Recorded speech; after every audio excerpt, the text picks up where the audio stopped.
Hola a todos. Me gustaría discutir un punto que el Dr. Jan Olberg mencionó en este canal hace unos meses, al que se refirió como la criminalidad inherente de la OTAN, o digamos, la forma bastante increíble en que la OTAN de hoy está violando su propia carta. Este es un tema significativo y creo que debería ser mejor comprendido. Si miramos el Tratado del Atlántico Norte, este documento debería ser leído y estudiado por muchas personas para entender por qué una gran parte del mundo realmente tiene un problema con la OTAN hoy en día. Especialmente cuando la gente argumenta que la OTAN es una organización puramente para la autodefensa y que nunca dañaría a personas inocentes. Está aquí para proteger a las personas. Veamos la carta y luego examinemos las realidades de lo que la OTAN misma afirma que hace hoy.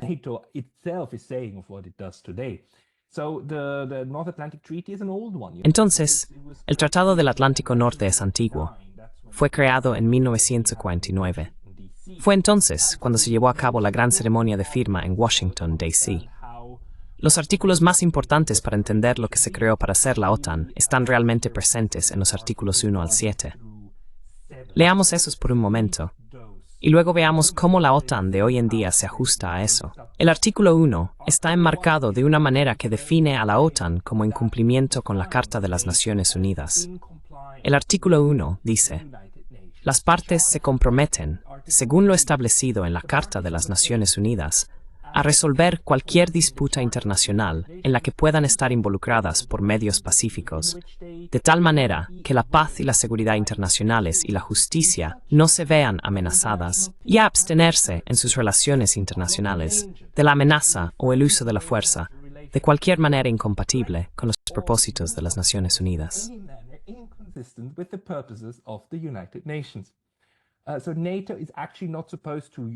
Entonces, la OTAN en realidad no se supone que deba ni siquiera amenazar con el uso de la fuerza contra terceros estados en sus relaciones internacionales.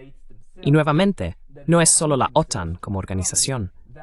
Son los propios Estados miembros los que se comprometen a vivir de acuerdo con los principios de la Carta de la ONU, lo que significa el rechazo del uso de la fuerza o la amenaza del uso de la fuerza. Así que el artículo 1 es en realidad una configuración básica de la OTAN, enmarcada de manera muy pacífica.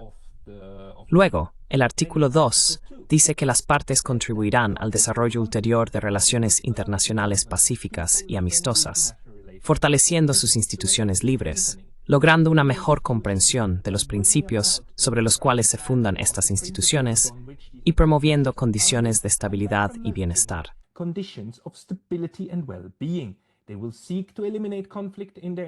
Buscarán eliminar el conflicto en sus políticas económicas internacionales y fomentarán la colaboración económica entre cualquiera o todos ellos. Podría adherirme inmediatamente al artículo 1 y al artículo 2 de la Carta de la OTAN. Estos son principios que están formulados de manera tan general y están destinados a fomentar interacciones pacíficas, no solo entre los miembros de la OTAN, sino también entre los Estados miembros de la OTAN y fuerzas externas. Se trata del desarrollo de relaciones internacionales pacíficas. Luego vienen los artículos más problemáticos. Así que leamos el artículo 3.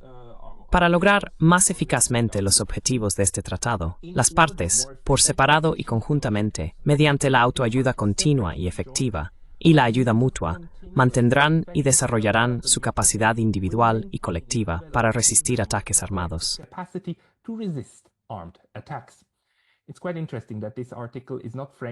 Es bastante interesante que este artículo no se enmarca como contribuiremos con el 2% del PIB a nuestras fuerzas militares, en absoluto. Ni siquiera habla de fuerzas militares. El artículo 3 solo dice que cada Estado miembro contribuirá a la capacidad de resistir un ataque armado. Ni siquiera dice que esta capacidad de resistencia tenga que ser necesariamente militar. De eso se trataba en 1949. Y luego ves, si escuchas las discusiones actuales sobre que los Estados miembros tienen que pagar y demás, cuán más militarizado está el discurso actual en comparación con el inicio de la Guerra Fría. El artículo 4 es muy importante.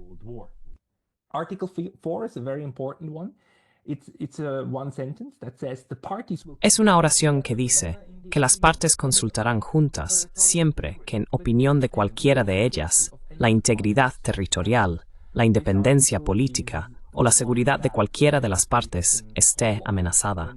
Este artículo es el que los Estados miembros pueden invocar cuando quieren una reunión de todo el colectivo de la OTAN, porque se sienten amenazados, porque ocurrió un ataque o perciben que ha ocurrido un ataque contra ellos, y entonces quieren movilizar a toda la OTAN. Así que si alguien habla de activar el artículo 4, eso es lo que significa, una reunión de todos ellos. Y luego, por supuesto, el crucial artículo 5, que a menudo se malinterpreta.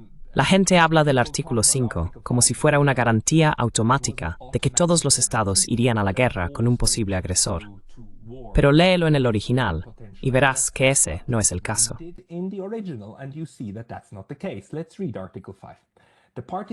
Leamos el artículo 5.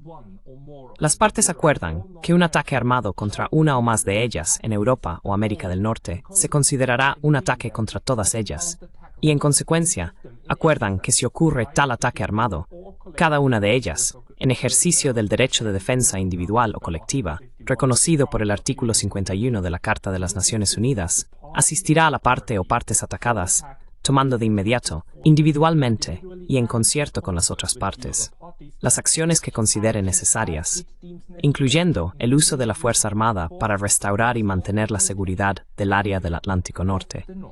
Lo importante aquí en este pasaje es que cada parte tomará las acciones que considere necesarias, incluyendo acciones militares, no necesariamente acciones militares, ¿verdad?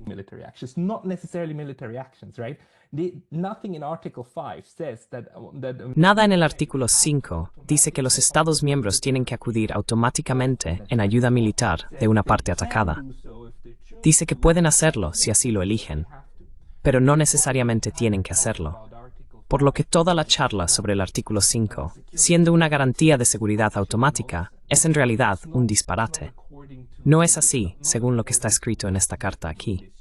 Puede usarse como una justificación de autodefensa colectiva, pero no es una parte necesaria. El segundo párrafo luego dice que cualquier ataque armado de este tipo y todas las medidas tomadas como resultado del mismo deberán ser reportadas inmediatamente al Consejo de Seguridad.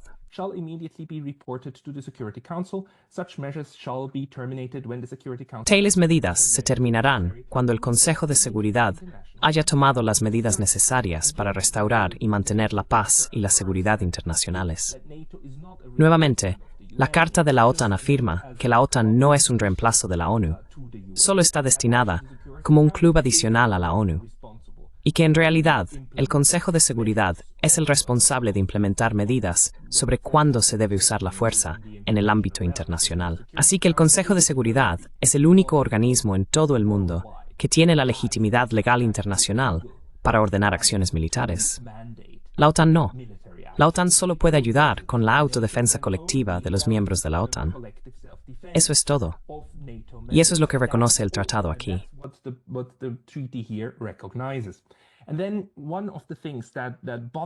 Y luego, una de las cosas que me molesta mucho es cuando la OTAN se redefine a sí misma y amplía su propio ámbito de intervención, simplemente redefiniendo a dónde puede ir. Porque el artículo 6 en realidad establece muy claramente cuál es el área de la OTAN, en qué partes del mundo la OTAN puede estar activa, y más allá de las cuales no debe ir, porque está tan claramente definido. Así que leamos de nuevo dónde se supone que la OTAN debe actuar y estar activa. A los efectos del artículo 5, se considera que un ataque armado contra una o más de las partes incluye un ataque armado en el territorio de cualquiera de las partes en Europa o América del Norte, en los departamentos argelinos de Francia, que por cierto, es nuevamente uno de esos vestigios coloniales, porque en el 49, Argelia era parte de Francia, ¿verdad?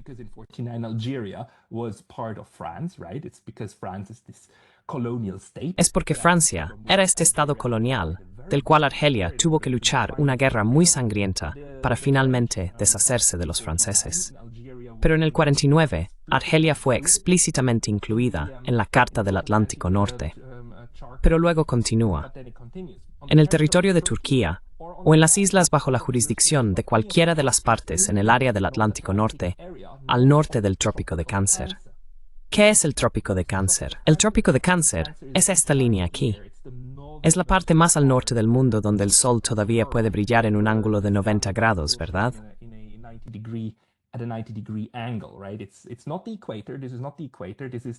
No es el Ecuador. Esto no es el Ecuador. Esto está muy por encima del Ecuador. Así que cualquier cosa al norte de aquí en el área del Atlántico, cualquier posesión de las potencias europeas, aquí es donde realmente está el área de la alianza de la OTAN. Entonces, lo que esto te dice es que las personas que redactaron la Carta del Tratado del Atlántico Norte eran muy conscientes de que Europa todavía tenía posesiones significativas fuera de esta área. Por ejemplo, Gran Bretaña todavía en posesión de las Islas Malvinas frente a Argentina.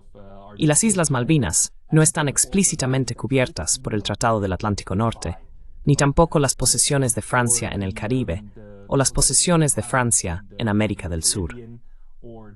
Todos estos remanentes coloniales, oficialmente, no están cubiertos por la organización del tratado.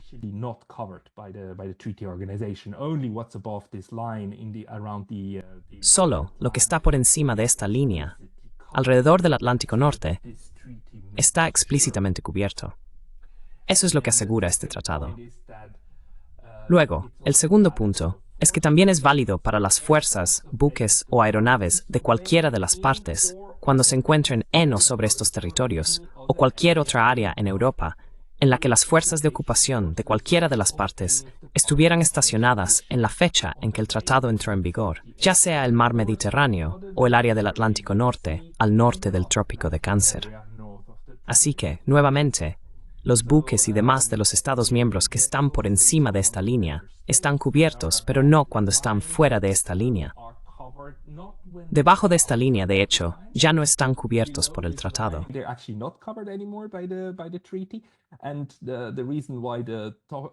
Y la razón por la que el documento habla de fuerzas de ocupación es porque, por supuesto, en el momento en el 49, cuando esto se firmó, Estados Unidos, Gran Bretaña, Francia y la Unión Soviética tenían fuerzas de ocupación en muchas partes de Europa.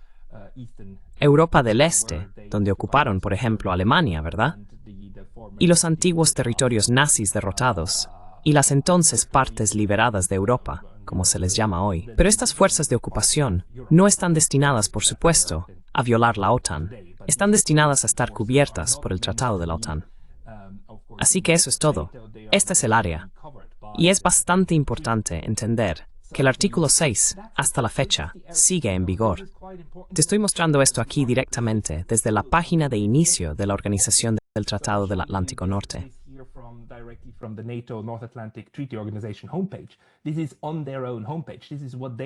Esto está en su propia página de inicio. Esto es lo que están diciendo. Este es nuestro documento más fundamental. Esta es nuestra carta. Esta es nuestra constitución.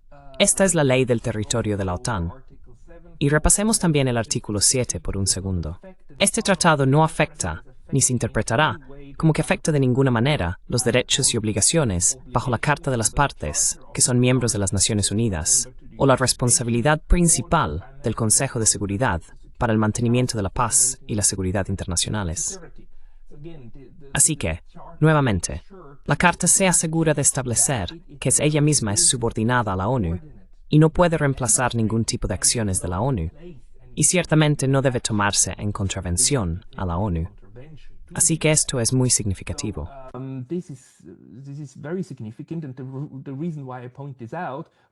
Y la razón por la que señalo esto, y también por la que señalo que esto está en la propia página de inicio de la OTAN, es que la OTAN de hoy es una entidad completamente diferente. La OTAN de hoy afirma con orgullo que opera en áreas fuera de estos límites. Las operaciones y misiones, pasadas y presentes, están en la misma página de inicio. La organización habla sobre lo que es hoy, y encuentro esto fascinante. Ahora se presenta como una organización de prevención y gestión de crisis. La OTAN ya no es solo una organización de autodefensa colectiva, es una organización de prevención y gestión.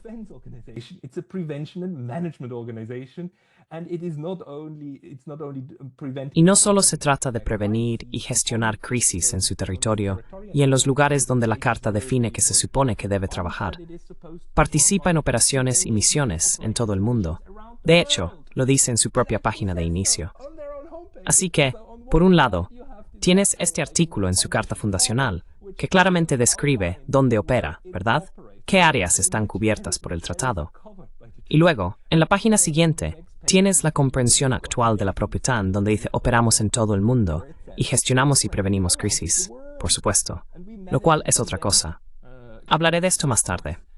Which is another thing. I'll talk about this later, but this is really fascinating to me also that. Pero esto es realmente fascinante para mí. También que el siguiente punto en esta página dice que desde 1999 la OTAN ha liderado una operación mandatada por la ONU en Kosovo. Esto es realmente importante porque 1999 fue la primera vez que la OTAN, de manera seria, honesta y sin ningún tipo de pretexto, sobrepasó su mandato del tratado cuando dijo que ahora estamos operando en la llamada misión fuera de área. Y desde 1999, fuera de área se ha convertido en un tema común para que la OTAN justifique estar involucrada en cualquier lugar y en todas partes donde consideren que pueden y deben estar involucrados. Todo esto, mientras, y solo necesito decirlo, no cambian la carta. And I just need to say this, not changing the charter. This is quite important because, of course, esto es bastante importante porque, por supuesto, en la carta, los siguientes artículos, ya sabes, del 8 al 14, son artículos de procedimiento. Establecen el Consejo del Atlántico y cosas por el estilo. También establecen que esta carta puede ser modificada. Por supuesto, puede ser modificada, pero solo puede ser modificada por unanimidad. Y para hacerlo, realmente necesitarías discutir esto, ¿verdad? Necesitas llegar a un acuerdo y luego necesitas hacer público que estás cambiando la carta y que por lo tanto estás cambiando la naturaleza de cómo la organización se presenta a sí misma. Pero eso no es lo que hacen. La OTAN simplemente viola su propia carta. Simplemente va a donde quiere.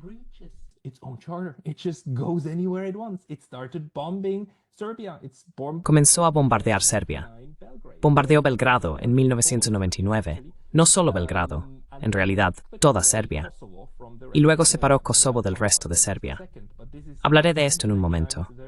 Pero 1999 es un momento muy crucial para el desarrollo de la OTAN como una organización belicista.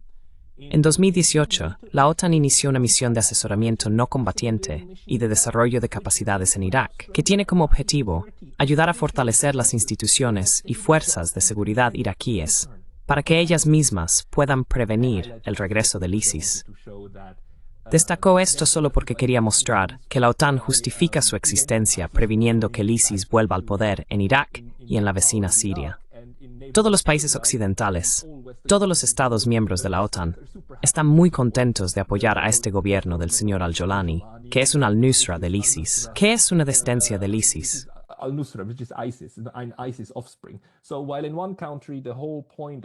Entonces, mientras que en un país, todo el objetivo de la seguridad occidental es prevenir a ISIS, en el país vecino, los mismos países están muy contentos de apoyar a ISIS, lo que nuevamente muestra la hipocresía de toda esta institución y de este enfoque.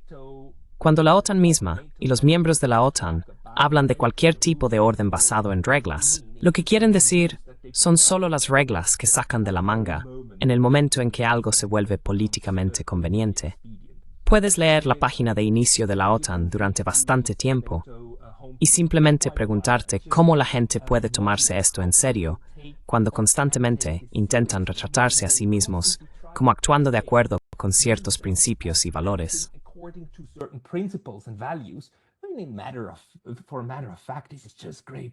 De hecho, esto es simplemente política de gran poder, en su forma más dura. Simplemente usas el poder militar, donde el poder militar es actualmente útil, y luego criticas a cualquiera que haga algo similar por estar en violación de la ONU. Esto es realmente algo. También puedes observar las operaciones y misiones actuales. Sabes que todavía hay una misión en Kosovo. Incluso ahora, como 25 años después, todavía hay una gran misión de la OTAN.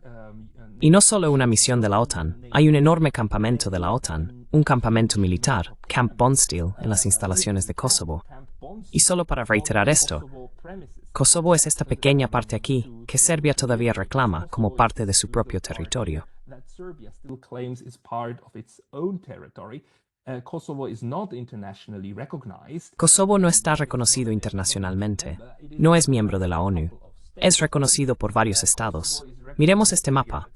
Los países en verde son los que reconocen a Kosovo de una forma u otra, reconociéndolo oficialmente como un estado independiente.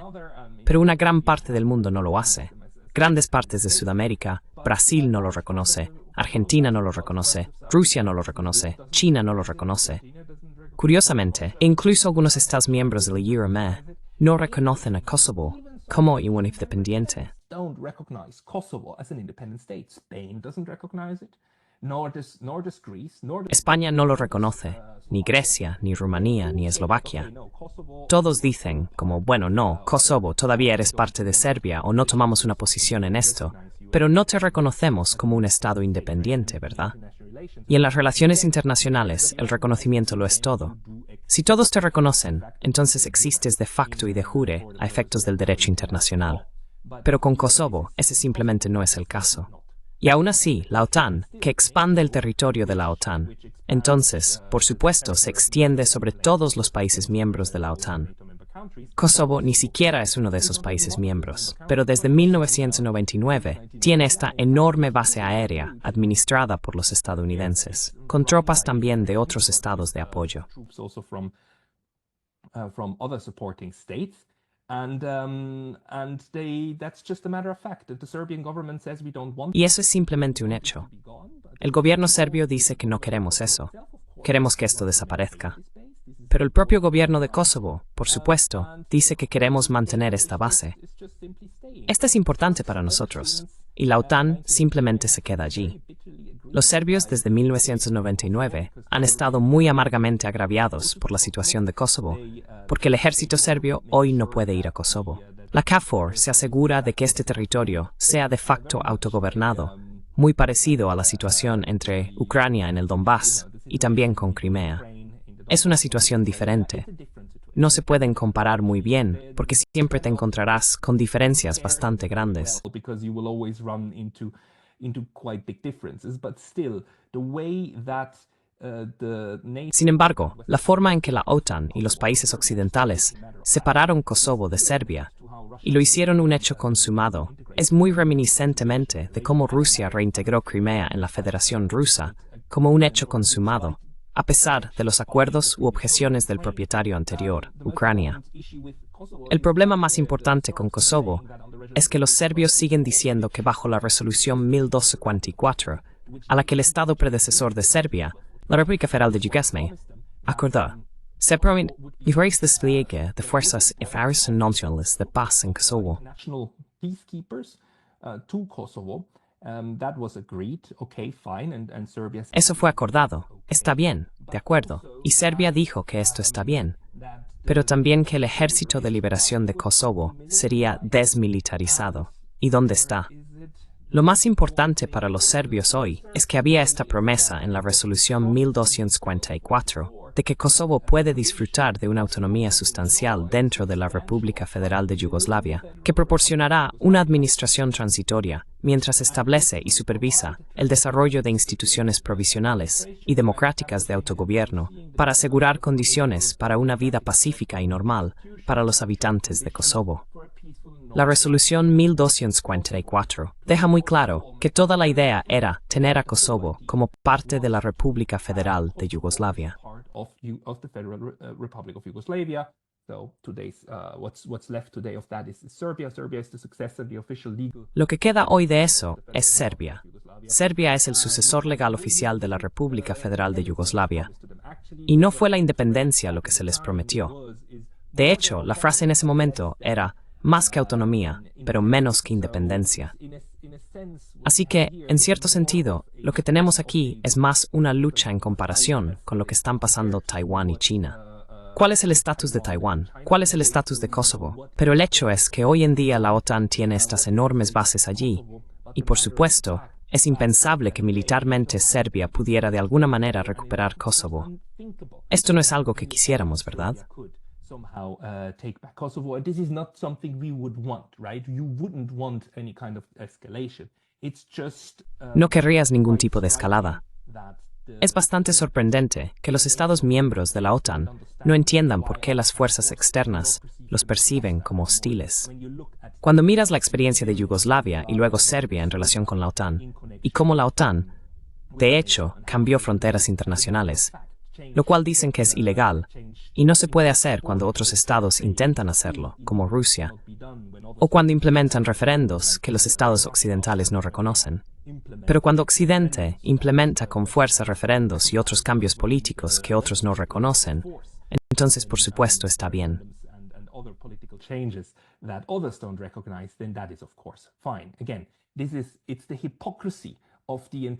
De nuevo, es la hipocresía de toda la empresa lo que es tan indignante. Y lo peligroso es, por supuesto, que ahora tenemos una institución, una organización, que oficialmente en el artículo 6 define el área de su compromiso de manera muy estrecha, de una manera muy limitada, y sigue definida de esa manera, mientras que de facto la organización simplemente va al extranjero. Va a Kosovo, va mucho más allá de los límites marítimos de la Carta. También va a Irak. Irak no es parte de ningún país de la OTAN. Tiene cooperación con la Unión Africana, vigilancia aérea de la OTAN, apoyo de la OTAN y ayuda para terremotos en Turquía.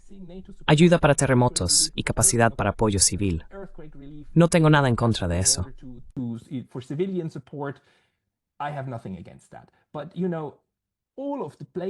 Pero todos los lugares también terminaron operaciones y misiones, ¿verdad? Misiones anteriores en Afganistán. Alguien necesita explicarme cuándo Afganistán se convirtió en un territorio de la OTAN, ¿verdad? ¿Cuándo definió la Carta que Afganistán está cubierto por ella? Eso nunca sucedió. También es bastante curioso que esta página simplemente diga que en abril de 2021, los aliados decidieron comenzar la retirada de las fuerzas de la RSM para el 1 de mayo de 2021, y la misión se terminó a principios de septiembre de 2021. Por supuesto, esta página no señala que los talibanes simplemente tomaron el gobierno de Afganistán, erradicaron al gobierno anterior y retomaron el poder. La misión fue terminada.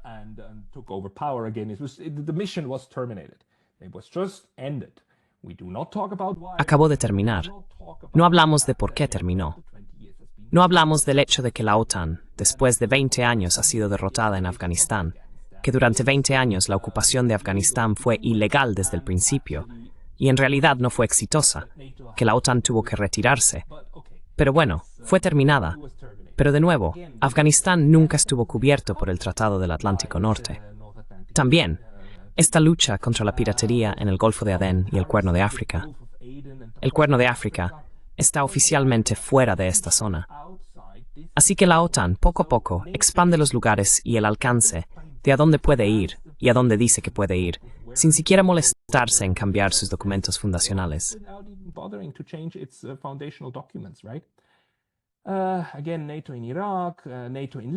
Nuevamente, la OTAN en Irak, la OTAN en Libia, la campaña de bombardeo en Libia y la justificación de bombardear grandes partes del país, cuando de hecho la resolución de la ONU que pidió a la OTAN ayudar solo le dio un mandato para una zona de exclusión aérea, para asegurarse de que ningún avión de Gaddafi volara en los cielos. Luego, la OTAN realmente usó esto como excusa para comenzar a bombardear las instalaciones de Libia, del Estado libio, y al final causó la caída completa de Gaddafi. Este es el gran problema hoy con la OTAN, que esta institución no está fuera de control.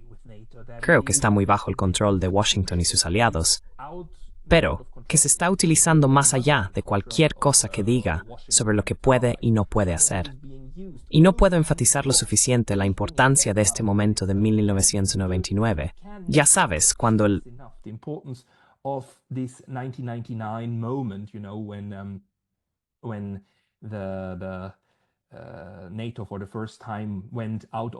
Por primera vez, la OTAN salió de su área y aprendió sus lecciones más importantes. Hoy en día, hay documentos que también muestran cómo la OTAN, en aquel entonces, cuando bombardeó Yugoslavia, llevó a cabo sus operaciones. Hay un informe muy interesante de las Naciones Unidas del Tribunal Penal Internacional para la ex-Yugoslavia.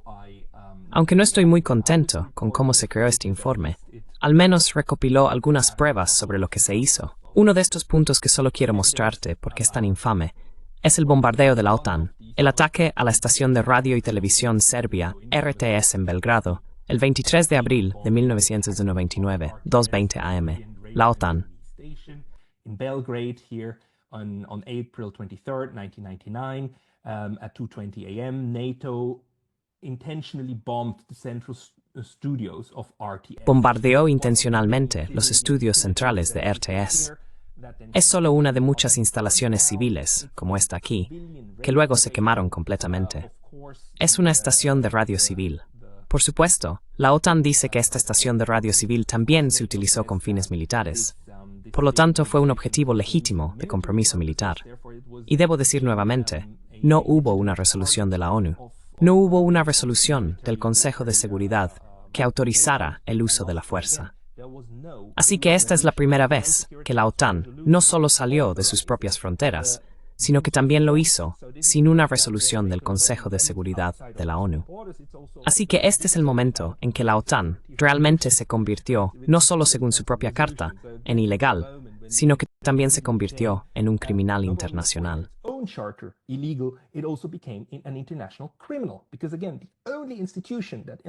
Porque de nuevo, la única institución que bajo el derecho internacional tiene el poder de exigir el uso de la fuerza es el Consejo de Seguridad. Sin resolución del Consejo de Seguridad, no hay derecho internacional ni justificación para el uso de la fuerza. Esas son simplemente las reglas del juego. Las reglas del juego que las potencias, los vencedores de la Segunda Guerra Mundial, crearon para sí mismos. Y puedes argumentar todo lo que quieras sobre la responsabilidad de proteger y, ya sabes, prevenir otro genocidio. Chicos, si no hay resolución, entonces lo están haciendo. E incluso si lo que hacen es moralmente correcto, aún no forma parte del marco del derecho internacional de todo el juego, tal como se ha definido el juego. Así que simplemente acéptenlo. Simplemente acuerden que este fue un acto altamente ilegal.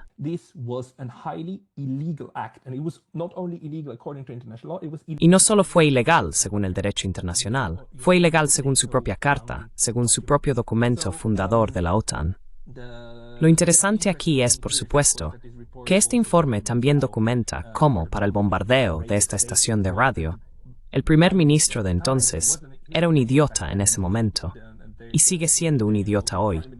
Quiero decir, no sé por qué siguen eligiendo idiotas para este puesto, pero ya sabes, Tony Blair en ese momento realmente reveló el motivo y dijo por qué la OTAN estaba autorizada a atacar esta estación de radio.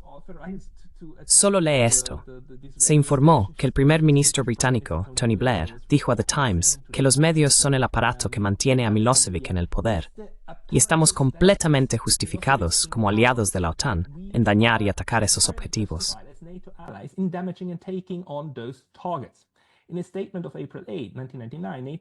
En una declaración, el 8 de abril de 1999, la OTAN también indicó que los estudios de televisión serían atacados a menos que transmitieran 6 horas al día de informes de medios occidentales. Si el presidente Milosevic proporcionara tiempo igual para las transmisiones de noticias occidentales en este programa sin censura, 3 horas al mediodía y 3 horas durante la noche, entre las 18 y la medianoche, entonces su televisión podría ser un instrumento aceptable de información pública. La OTAN admitió, y Tony Blair admitió, que una de las razones para bombardear esta instalación fue porque era una herramienta de propaganda, la propaganda del Estado serbio.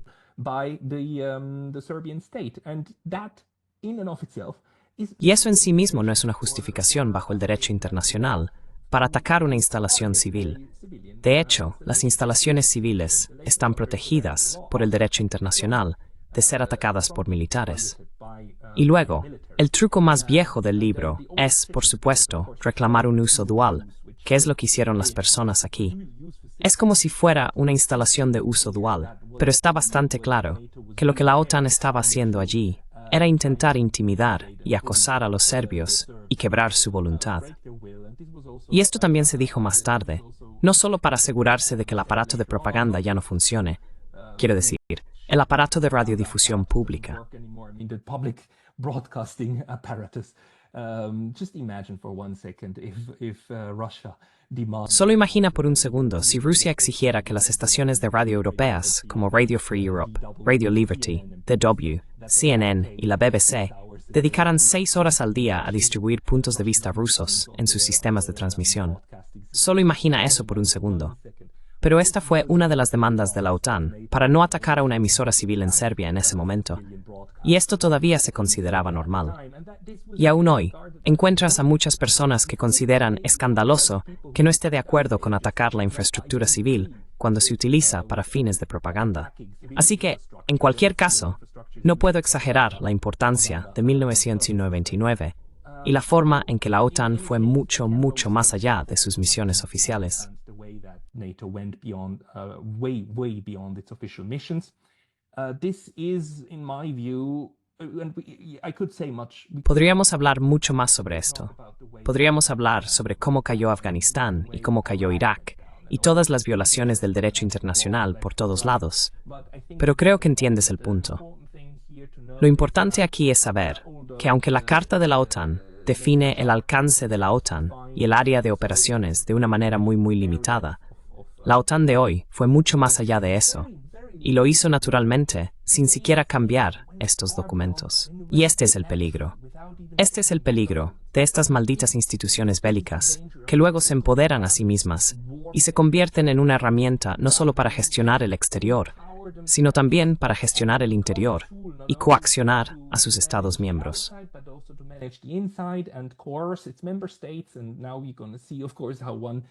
Y ahora vamos a ver, por supuesto, cómo un miembro de la OTAN está tratando de coaccionar a otro para que ceda su territorio, cómo Estados Unidos quiere quitarle territorio a Dinamarca, ambos miembros de la OTAN, y cómo estas organizaciones se utilizan como herramientas de proyección de poder, muy intencionalmente, y cómo luego la retórica de estas instituciones siempre se esconde detrás, ya sabes, de la intención pacífica de la Carta. Solo tratan la Carta como tan pacífica. Y sí, los artículos 1 y 2 son muy pacíficos. Son artículos hermosos, muy buenos. Y luego la institución crece hasta convertirse en un monstruo, por lo que tenemos que estar tan alerta sobre los monstruos que creamos. Y este monstruo de la OTAN, en algún momento, debe llegar a su fin y ser reemplazado por algo que realmente ayude a la paz y la seguridad en este planeta. Gracias. Thank you.